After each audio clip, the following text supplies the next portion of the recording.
Hi అండి. ఈరోజు నేనైతే సొరకాయ పప్పు ఎలా ప్రిపేర్ చేసుకోవాలో చూపిస్తున్నాను.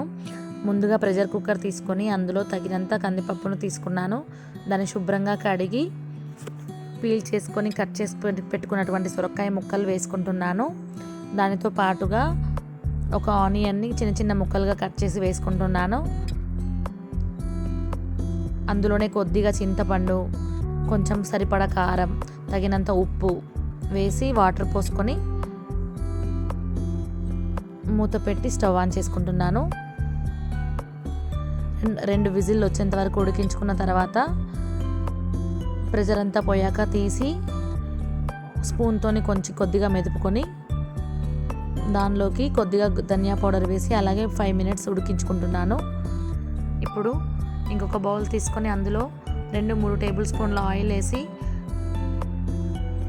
పోపు గింజలు, కట్ చేసుకున్న 2 పచ్చిమిరపకాయలు, 2 ఎండుమిరపకాయలు, వాటితో పాటు 4-5 వెల్లుల్లి క్రష్ చేసుకొని వేసుకొని కొద్దిగా కరివేపాకు వేసి పోపు అంతా ఫ్రై అయ్యాక అందులో మనం ఉడికించి పెట్టుకున్నటువంటి సొరకాయ పప్పును వేసి బాగా కలుపుకొని ఇంకొక 5 మినిట్స్ అలా ఉడికించాలి.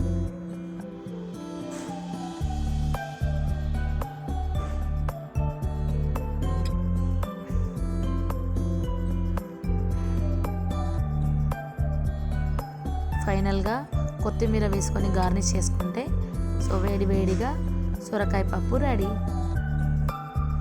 Thanks for watching.